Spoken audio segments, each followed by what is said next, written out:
ब्रेनबीट solutions भले ही घर घर में जाना पहचाना नाम ना हो, लेकिन उनका ब्रांड फर्स्ट क्राई माता पिता और होने वाले परिवारों के लिए जरूर जाना पहचाना होगा। इस इंडियन कंपनी ने बेबी और बच्चों के प्रोडक्ट्स मार्केट में अपनी जगह बनाई है।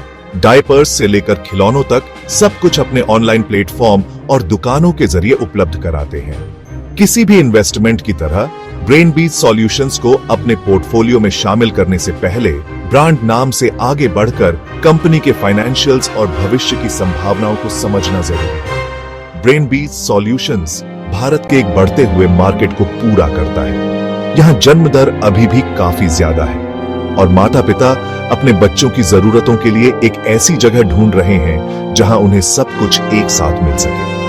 इससे ब्रेनबीट सॉल्यूशंस एक अच्छी पोजीशन में आ जाता है, लेकिन ये उनकी फाइनेंशियल स्थिति पर कैसे असर डालता है और इस कंपनी का भविष्य क्या है? आइए इन नंबरों को देखें और ग्रोथ की संभावनाओं का विश्लेषण करें। आगे बढ़ने से पहले चलिए वर्तमान स्थिति को समझते हैं। 20 दिसंबर 2022 तक ब्रेनबीट सॉल्यूशंस का मार्केट कैपिटलाइजेशन 30.5 करोड़ रुपए है।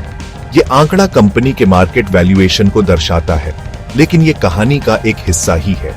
उनके प्राइस टू अर्निंग्स रेशियो पर एक नजर, जो कि 0 है, थोड़ा अजीब लगता है। इससे पता चलता है कि कंपनी अभी प्रॉफिट में नहीं है, जो कुछ इन्वेस्टर्स के लिए चिंता की बात हो सकती है। हालांकि उनका प्राइस टू बुक रेशियो, जो कि 6.65 है, एक अलग कहानी बताता है। इससे पता चलता है कि मार्केट कंपनी को उसकी बुक वैल्यू से 6.66 गुना ज्यादा वैल्यू दे रहा है, जो संभावित रूप से कम वैल्यूएशन का संकेत देता है। लेकिन हमें उनके रिटर्न ऑन इक्विटी, जो कि 8.88% है, और रिटर्न ऑन कैपिटल एम्प्लॉयड, जो कि 3.47% है, को भी ध्यान में रखना होगा। ये नेगेटिव रिटर्न बताते हैं कि कंपनी अपने संसाधनों का सही इस्तेमाल प्रॉफिट कमाने के लिए नहीं कर रही है। उनके प्रमोटर होल्डिंग, जो कि 0.00% है, की जांच करने पर पता चलता है कि फाउंडर्स के पास कंपनी में कोई डायरेक्ट स्टेक नहीं है। इनसाइडर ओनरशिप की कमी कुछ इन्वेस्टर्स के लिए चिंता का विषय हो सकती है। मौजूदा फाइनेंशियल्स के मिले जुले संकेतों के बावजूद ब्रेनबीट सॉल्यूशंस के भविष्य के लिए बड़े प्लान हैं। उनका लक्ष्य भारत के बढ़ते बेबी और बच्चों के मार्केट में अपनी मौजूदगी बढ़ाना है। अगले 3 सालों में 380 नए स्टोर्स, बेबी हग और फर्स्ट क्राई दोनों आउटलेट्स मिलाकर खोलने का लक्ष्य रखते हुए वो मार्केट शेयर बढ़ाने पर बड़ा दांव लगा रहे हैं। इसके अलावा एक जानी मानी research firm Kotak institutional equities ने ब्रेनबीट सॉल्यूशंस को 630 रुपए के प्राइस टारगेट के साथ एड रेटिंग दी है। उनके एनालिस्ट्स ने रेवेन्यू के लिए 17% compound annual growth rate CAGR और EBITDA के लिए 30% CAGR का अनुमान लगाया है। यह आशावादी दृष्टिकोण ब्रेनबीट सॉल्यूशंस की सब्सिडियरी ग्लोबल बीज की संभावित प्रॉफिटेबिलिटी पर निर्भर करता है। संभावित जोखिम और चुनौतियां। हालांकि ग्रोथ की संभावनाएं अच्छी दिख रही हैं, लेकिन संभावित मुश्किलों को भी समझना जरूरी है।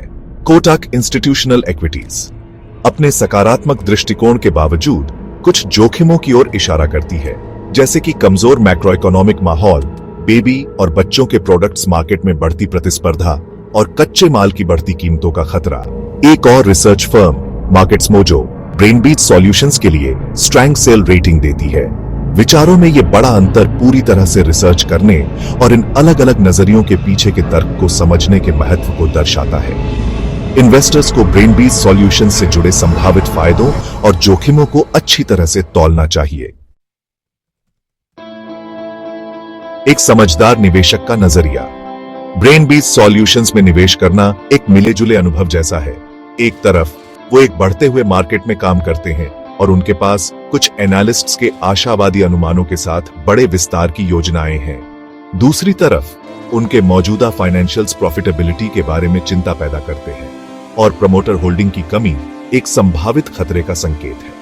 एक समझदार निवेशक के रूप में सिर्फ मार्केट की चर्चा या अलग अलग एनालिस्ट्स की राय के आधार पर जल्दबाजी में फैसले लेने से बचना चाहिए।